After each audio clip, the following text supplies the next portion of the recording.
Adventurous Kid Duane went to Everglades Safari Park in Miami, Florida. Everglades Safari Park has been in business for over 40 years, helping to showcase South Florida and its attractions to guests from all over the world. Over the years, Everglades Safari Park has grown into one of the largest and most complete attractions in the heart of the Florida Everglades National Park. Everglades Safari Park has members of the Greater Miami Convention and Visitors Bureau and are the preferred providers of daily Everglades tours for countless American and European tour operators and cruise lines. Everglades Safari Park has airboat rides, wildlife shows, Gator Island jungle walking trail, observation platform, and exhibits. Audience, enjoy the wilderness of Everglades Safari Park. Welcome to Everglades Safari Park.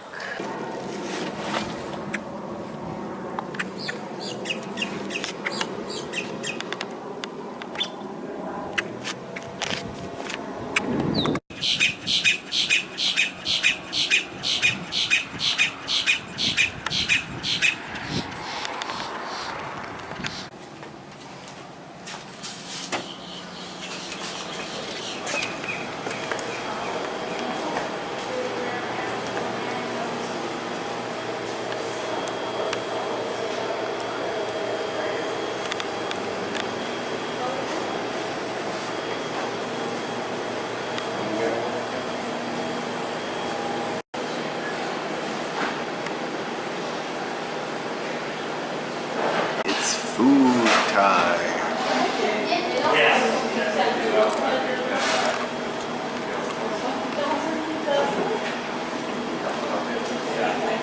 Take your time.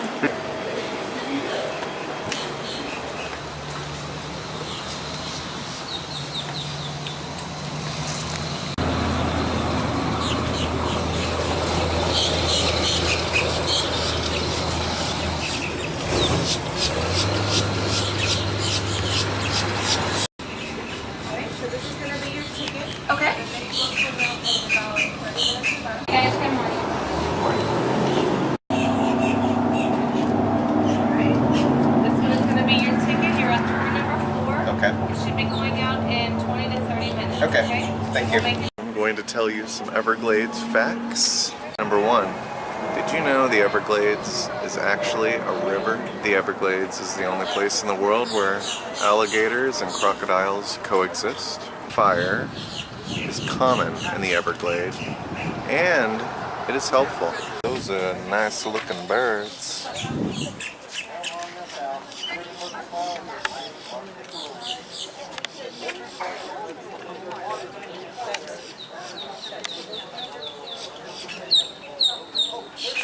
That's a great blue heron.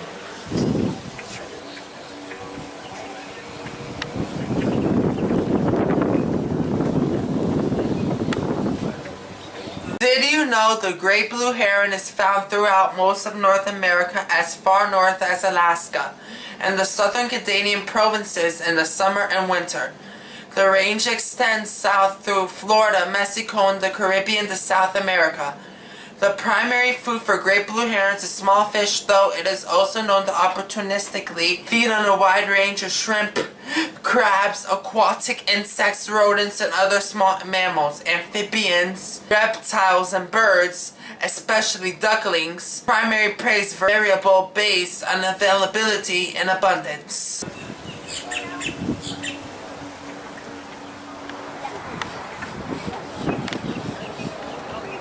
Man, that bird is big.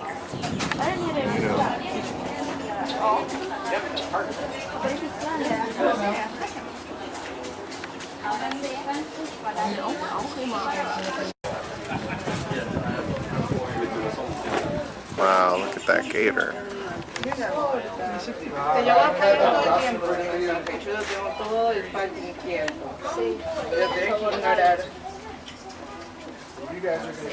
Why are those trees? It's time for the airboat ride.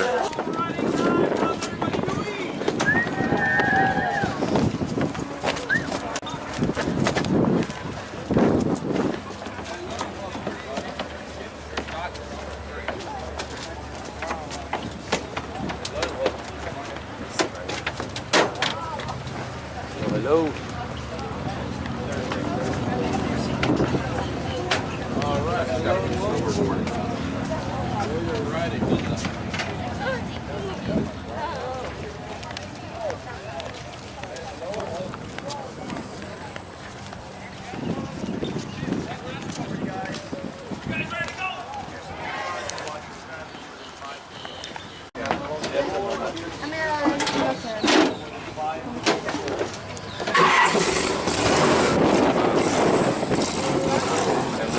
welcome you all to Everglades Safari Park. My name is Kevin and I'm going to be your tour guide for today. Now before we begin, I handed everybody a set of earbuds. They come inside of this, a plastic wrapper. Do me a favor, these wrappers, place them inside of your pockets for now. Now I ask everybody this favor because the wildlife out here confuse these items as food.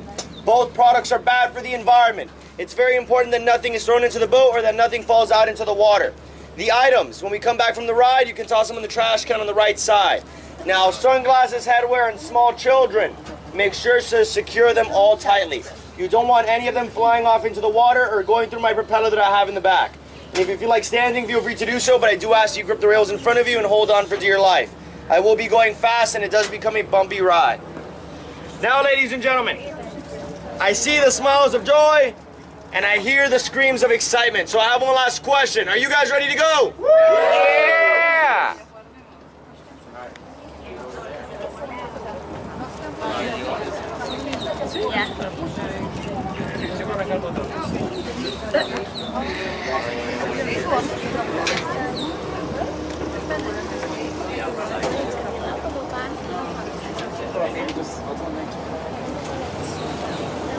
We're sure they're not be able to hear you.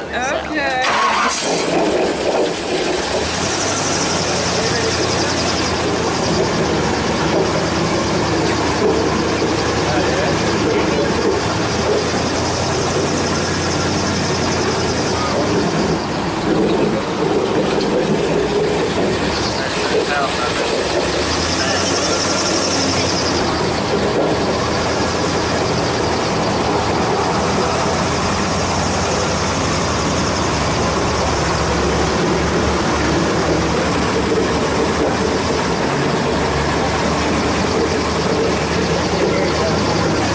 Daddy,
beautiful, beautiful day. Just look at this view.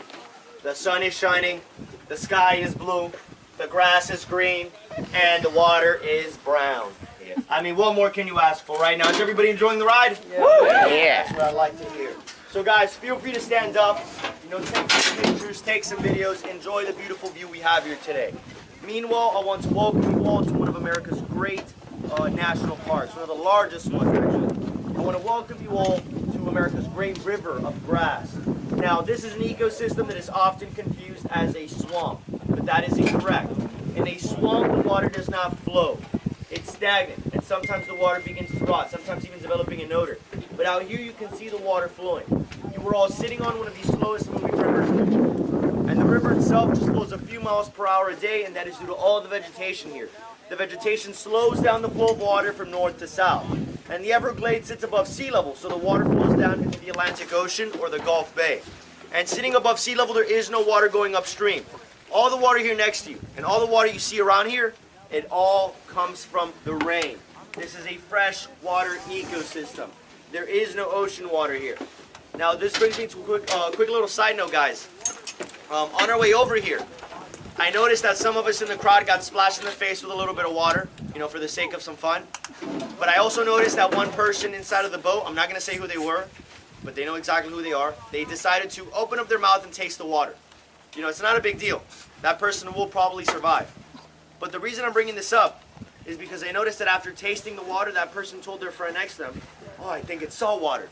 So presumably, the water must have tasted salty. Here's the deal. And this goes for anybody who decides to taste the water today. There is no salt in the ecosystem. In this one, there's no salt water here. The reason why the water's salty, it's because it contains a very high concentration of animal pee. So to that person who tasted the water today, that was no salt you were putting inside of your mouth. I'm just giving you the heads up.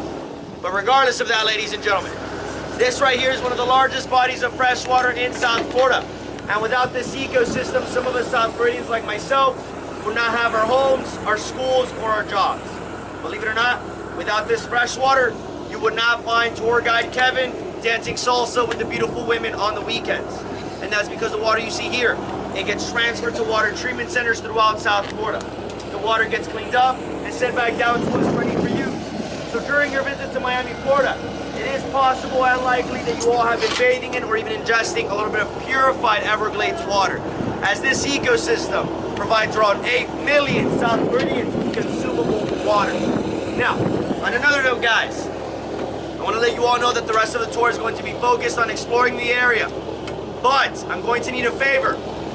If you see anything like a bird, turtle, snake, and especially an alligator, point it out for me.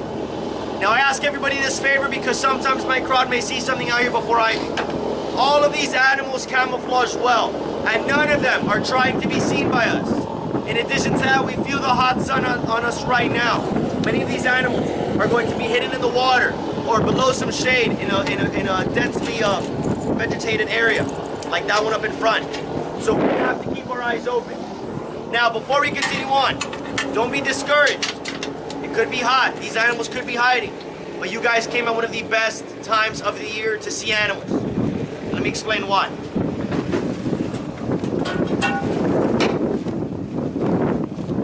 Now, many people come out here during the summer and the fall, and they expect to see animals. They leave disappointed. If you guys think it's hot, it's only going to get hotter. Now, during the summer, the days peak over 90 degrees Fahrenheit. During the autumn, we have a lot of rain. We're prone to hurricanes in South Florida. The only animal that's willing to cook in the hot sun or to sit in the cold rain for us to see is the mosquito. Now, we don't have to worry about that this time of the year, obviously, right? We have a nice little breeze, it's a little cool. Now, in addition to that, we are in South Florida's dry season. During the dry season, the water level begins to drop, and with the drop in water, the fish that live in here are unable to maneuver their way rapidly around the area. So predators take advantage of this, like the birds and the alligators. Now, I brought this broomstick out to show you guys how shallow the water is. As you can see, it's almost my height. I'm going to dip it in the water and then I'll pull it back out so everybody can take a better look. Are you ready? 1, 2, 3, and that's it. From my fingertips all the way to the bottom. That's it. That's all the water there is. During the summer, I can dip my whole broomstick in the water, plus a little extra to reach the bottom.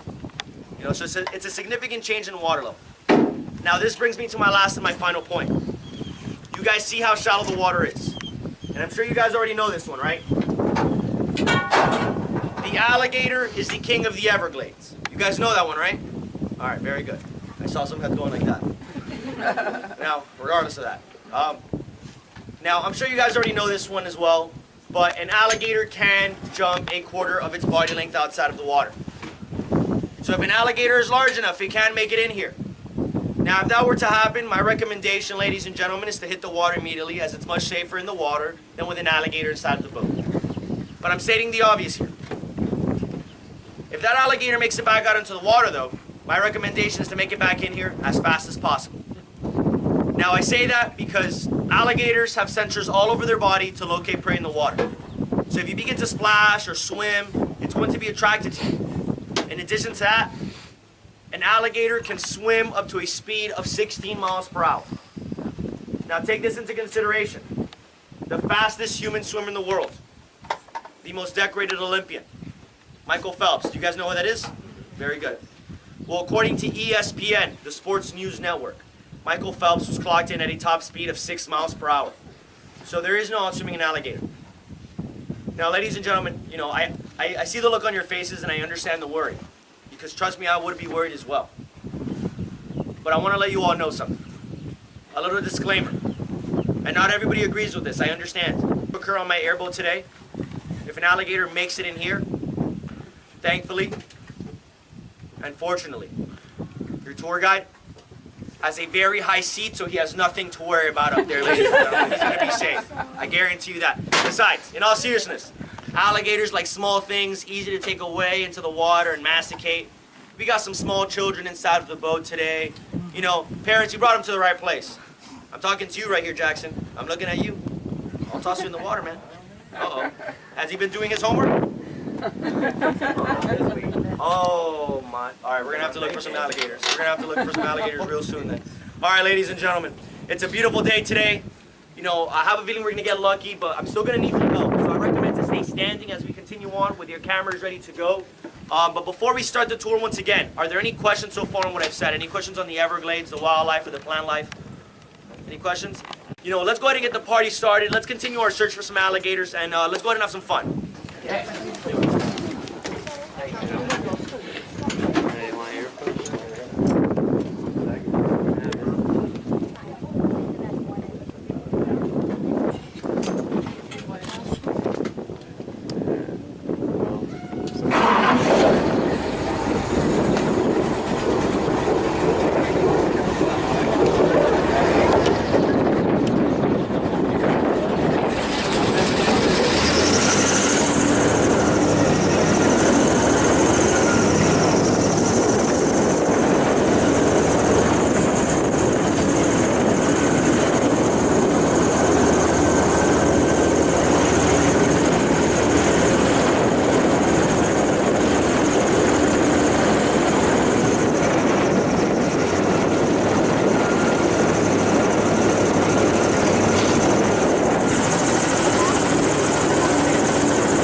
luck, parents. You're stuck with the kiddos. But regardless, guys. Did you know American alligators are less vulnerable to cold than American crocodiles? Unlike an American crocodile, which would immediately succumb to the cold and drown in water at 45 degrees Fahrenheit or less, an American alligator can survive in such temperatures for some time without displaying any signs of discomfort. American alligators modify wetland habitats, most dramatically in flat areas such as the Everglades, by constructing small ponds known as alligator holes. This behavior has qualified the American alligator to be considered a keystone species. Alligator holes retain water during the dry season and provide a refuge for aquatic organisms. Aquatic organisms that survive the dry season by seeking refuge, and alligator holes are a source of future populations. You are looking at the American alligator. Believe it or not, 90% of an alligator's life is spent what you see doing right there. Nothing at all. The only things alligators like to do in South Florida is soak up sun, eat some fish, and make some babies. But that is what I call the American dream. You can't ask for a better life than that, ladies and gentlemen, right? Now, of course, they're not larger than themselves. Now, although these animals are docile and fearful, I would never recommend to get close to one. I would never recommend to toss anything at one, splash anything at one. Don't mess with the alligator.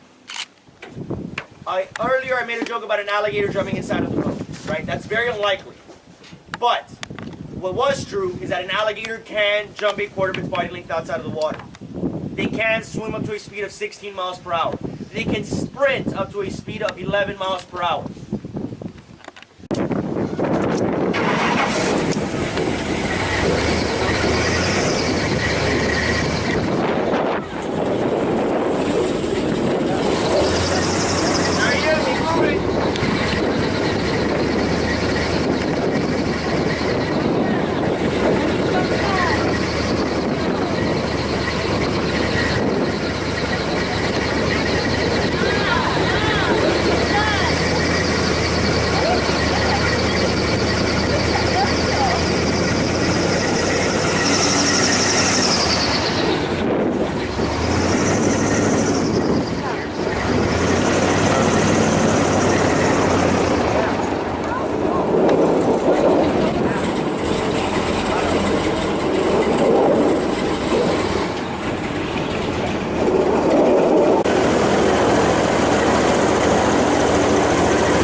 Now, I will need everybody to stay seated so nobody falls into the water when we do hit our dock. But after we park the boat, you're all going to make your way into an alligator show where you will be able to see some more gators, learn more about them, and have the opportunity to hold one. Now, today we got to explore the Everglades and we saw the beauty that it holds. We learned a bit about it and we saw some of the cool things you can find in here. So if you did truly enjoy the ride today, guys, of course your tips are greatly appreciated. Because as tour guides in the park, we do work for tips. And if you have any additional questions after the ride, feel free to ask. Guys, I want to give you one big thank you for coming out here today. It's been an honor and a pleasure to serve you as your tour guide. Have a beautiful day, and thank you once again for coming aboard.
To the right side.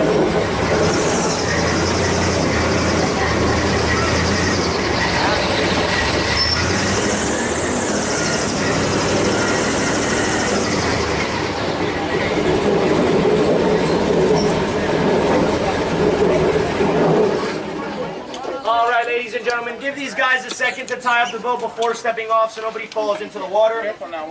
Now, did everybody enjoy the ride? Yay! Good, that's what I like to hear. So guys, before you step off, don't forget any personal belongings, your children. All garbage can be thrown in the can here. Any life vests can be left with me on my left side, and then you can follow these gentlemen to the next gator show. Watch your step as you come off, and have a beautiful day. Thank you once again for coming aboard. Time for the gator show.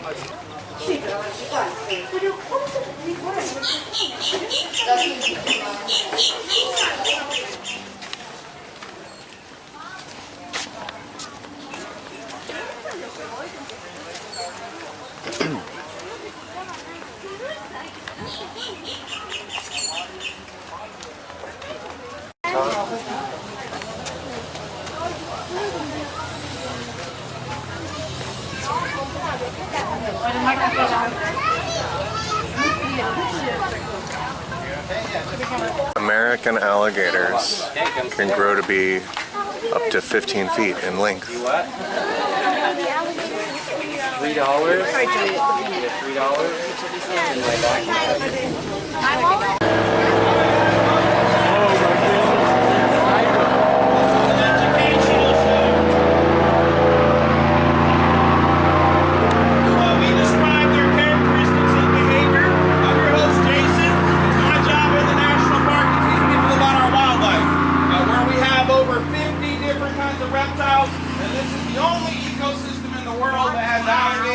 Crocodiles living together.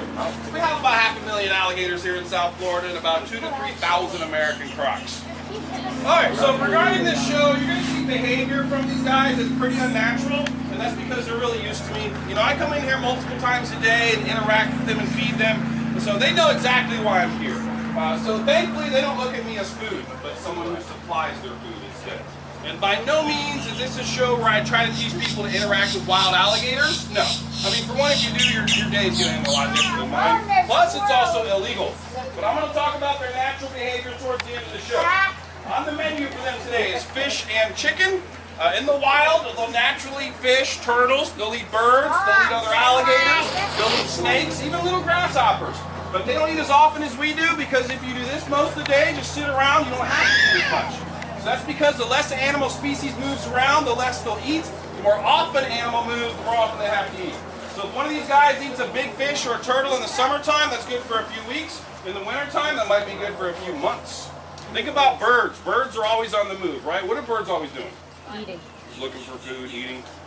All right, let me introduce these guys. This is Chubbs here. Chubbs is 10 years old. Buster right there is also 10. The second biggest one in here is Rocky. He's 15. And Greedy over there is 30. These guys were purchased at a store. They weren't brought in here from the wild. And this is just their job. So once they retire from here, they'll be donated to a zoo, a sanctuary, or at least our big lake in the back. And these two right here haven't been in here that long. All right. You're going to see some neat behavior in here. And actually, guys, these guys know their names and respond to some commands. So I'll talk about show you them responding to their name towards the end of the show. Give them a round of applause. It's up to 2,000 pounds of closing pressure. That wasn't up to 2,000, but they have up to 2,000 pounds per closing per square inch. These guys have one of the strongest bites out of any animal on the planet. They don't chew their food. They lock a hold of something with that strong jaw pressure, shake their head, rip off chunks of meat, swallow it whole, or grab a hold of something and spin their body around in a tight circle called a death roll. Alright, even though these guys are alligators, they're under the order Crocodilian, there's actually 23 types of these animals. They're found all over the world, places that are warm near the equator. So you got two species of alligators, the American alligator and then the Chinese alligator. There's 14 species of crocodiles. We have the American croc in the Everglades. There's 6 species of caiman, which are in the alligator family, and they're naturally found throughout Central, South America, and some of the Caribbean. And then there's one called a gharial, native to India, Pakistan, Nepal, and Bangladesh. Gharials have the skinniest snout out of them all. So these animals live a long time. They can live as long as humans, up to 70, 75 years. They all can hold their breath anywhere from 15 minutes to a half an hour when it's hot, up to 4 to 6 hours on one breath when it's cold. All right, they got 80 teeth, 40 on top, 40 on bottom, and they shed their teeth. They can go through about 3,000 teeth in a lifetime. So their teeth are hollow and stacked on top of each other. So if he's eating something and a tooth breaks off, the other one comes right up behind it. All right? You ever seen an alligator in someone's lap before? No. He's a good boy. All right. Great sense of smell. Being an opportunistic feeder, it's important to have a good sense of smell. That way they can smell an injured animal from a very far distance away. They got a few sets of eyelids. One eyelid allows their eyeballs to sink down into their skull. That gives them darkness, protection, and moisture to their eyes. Watch Chubb's eyes here as I try to demonstrate that. Pop right in. Boop, they pop right back out. I'll demonstrate that again. Buster's blind in his left eye here, so I have to give him a hand signal on his other eye so he sees me. These guys fight over the same things that humans fight over. Dirt, girls, and food. So he would actually pick on all these other alligators, and then one day we came in here and one of them bit him in the face. So it's very common that they fight here and also in the wild. Let me show you his eyes again. This doesn't bother him. You can see. So that gives them some protection. Now the other eyelid they have is for when they go under the water. It's called a nictitating membrane. This covers their eyes left to right, gives them some protection and visibility when they're under the water, but it's almost like wearing sunglasses under the water. They don't have the greatest eyesight under the water, so they have to rely on other ways to feel around. One thing to use is their feet. If you look close, each of them has 5 fingers on their front feet, just 4 on their back feet. Each foot has 3 claws on the inside, so it helps them climb in and out of the water. These other ones don't have claws, so that makes them more sensitive when they walk around the bottom. They can feel things move around easier. Fish, turtles.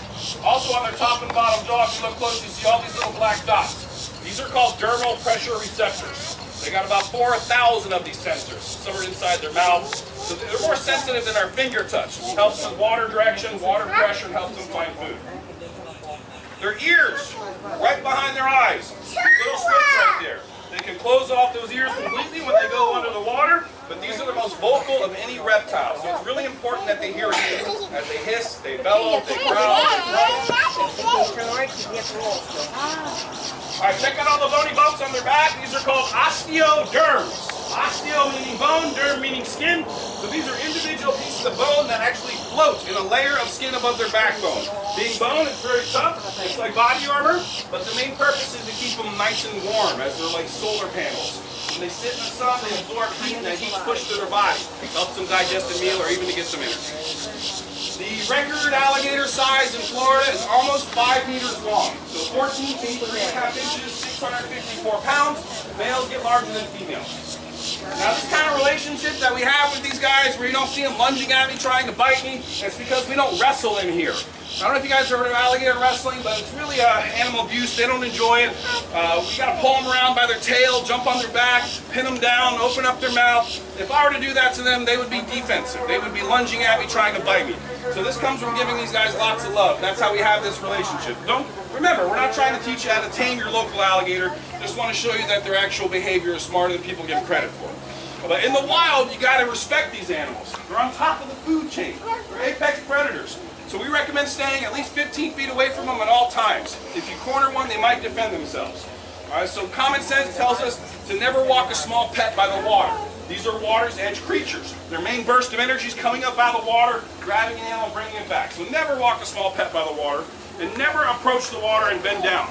Look what happens to my body size. I got a lot smaller than I really am. And if you splash in the water, it looks like an animal taking a drink, something that these guys will react to in the wild.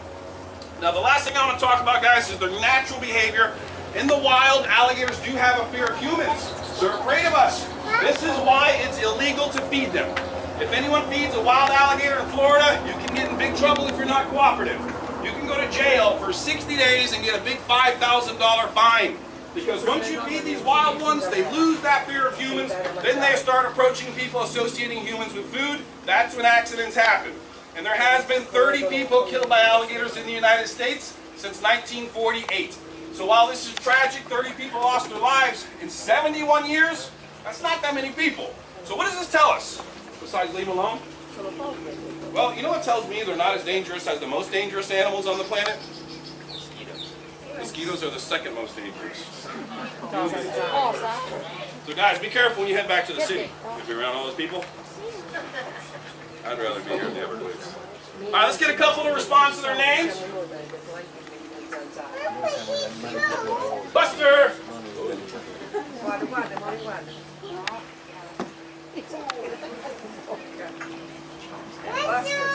Jump! Rocky. Rocky, you want to come out and see work? His name's Greedy for a reason. Alright guys, this is the American alligator, the king and queen of the Everglades.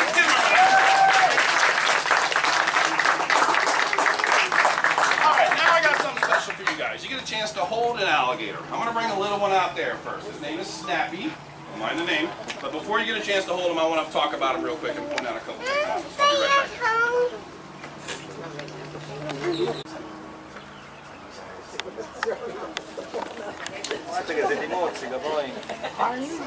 Well, I just want to let you know as soon as he's done. What did Rocky's girlfriend that turned into his wife give him as a pet?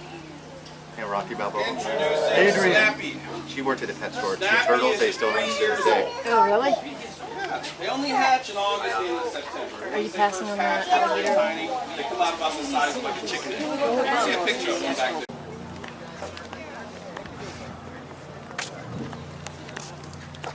Yeah.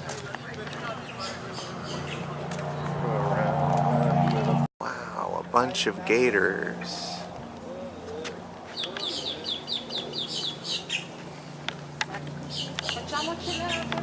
Ah,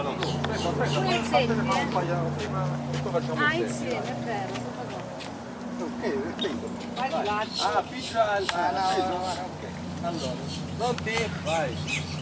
It looks like faded from the sun. Whitewashed.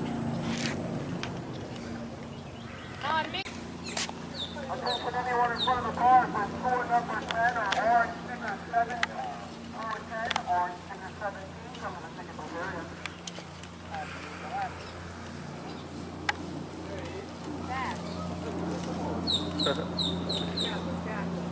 Yawning. What's he up to? Get him.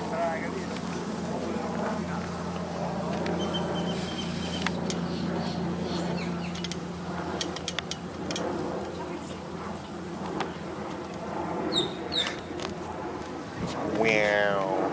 There's another one.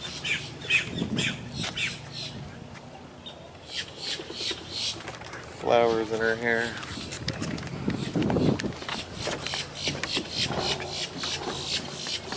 Let's go to the janky shack.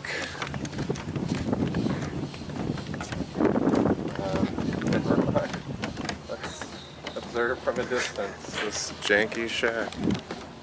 I so want to go in there.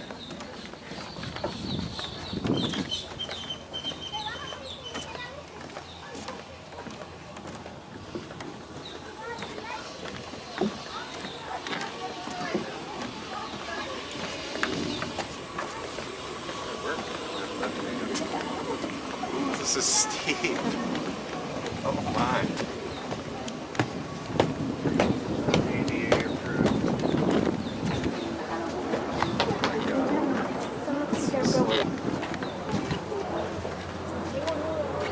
¡Ay,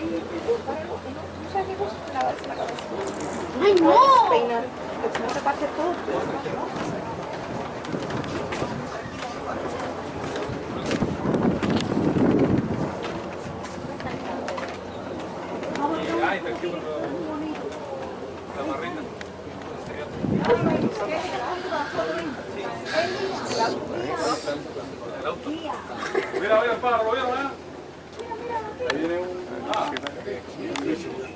That was an Anhinga. Are we jumping off onto this boardwalk now?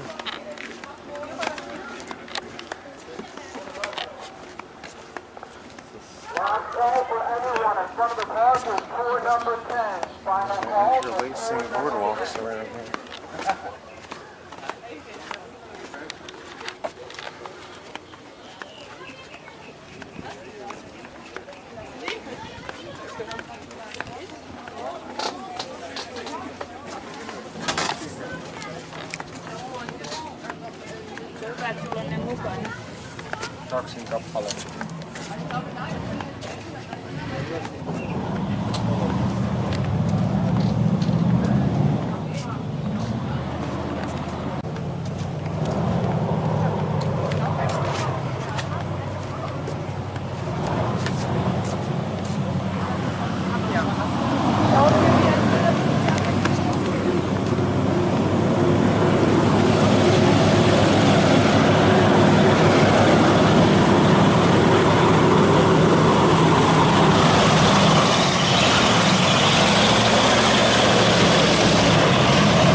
A flower is a plant's reproductive organ. That bug, like, what's it doing? It's like a little iridescent wasp or something.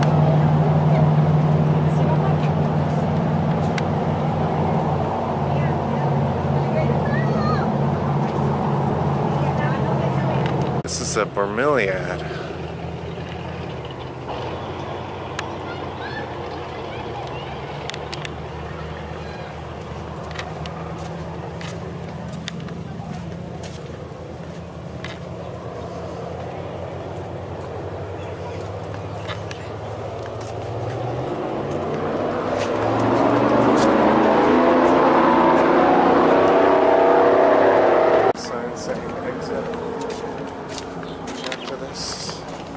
I love this, like, condemned building. You want to see that? Right, that's what I was thinking of. So we go this way and then we can pick up before we took this turn. Or it's that way, we can come that way. So we can tread all the trails. Wow, these flowers are beautiful.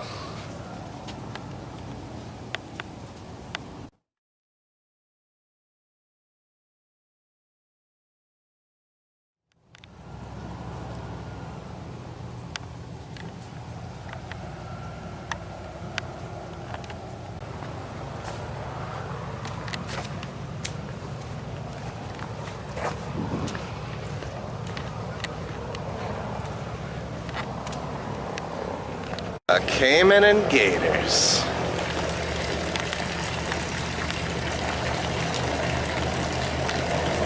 That's the Cayman. And those are the gators.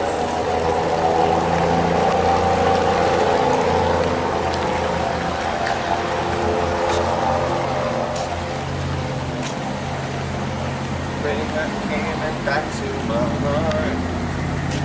This Cayman won't last forever. Bring that Cayman home.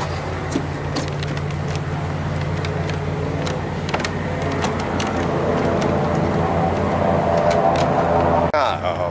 Low overhead clearance. Ow. Am I bleeding? Jeez. I don't feel so good.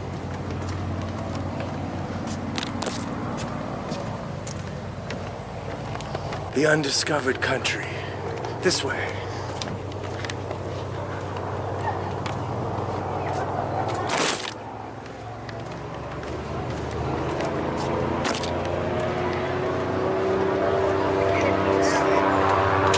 A chance to dream.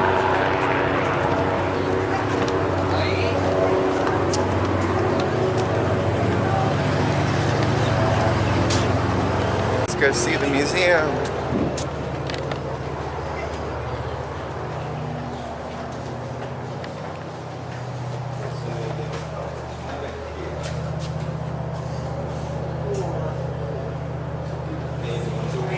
The ceilings are a little lower.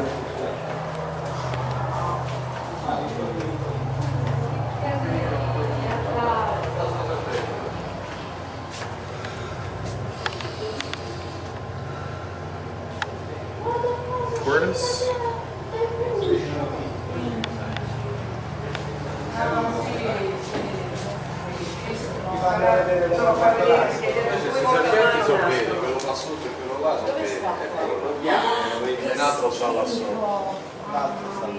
Invece questo in camera non è vero, se non mettere non so vedi.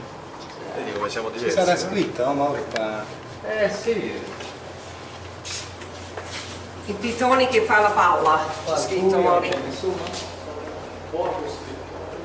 Questo è il pitone che fa la palla. Sta là, vi do una cosa. No, i sassi sono. I sassi? Sarà scappato. Cute baby alligators. They actually are super cute. Babies. So we're gonna eat babies. I'm not gonna get my eat babies. Come on. We're hungry. Gators and turtle.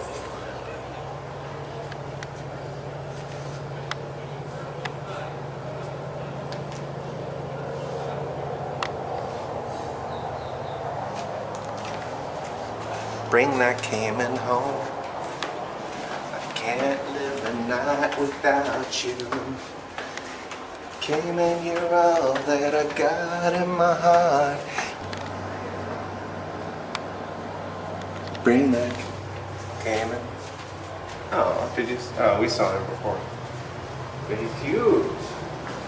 His skin is like almost see-through. It's strangely beautiful right here.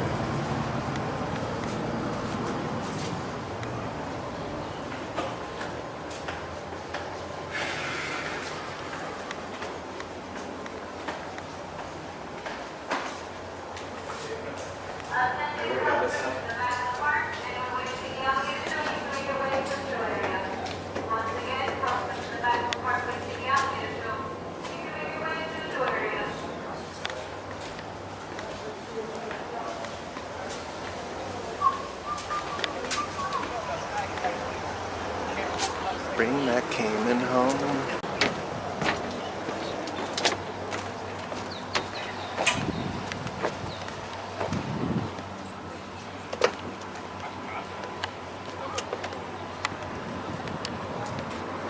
This rain is a trip. You want us to stop like this?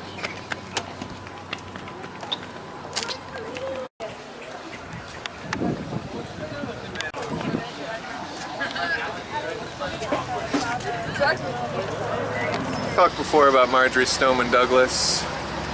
She wore her heart on the sleeve. On her own sleeve, in fact. Even when she wore sleeveless things, her heart was on her sleeve for the Everglades. And I want to tell you something right now. If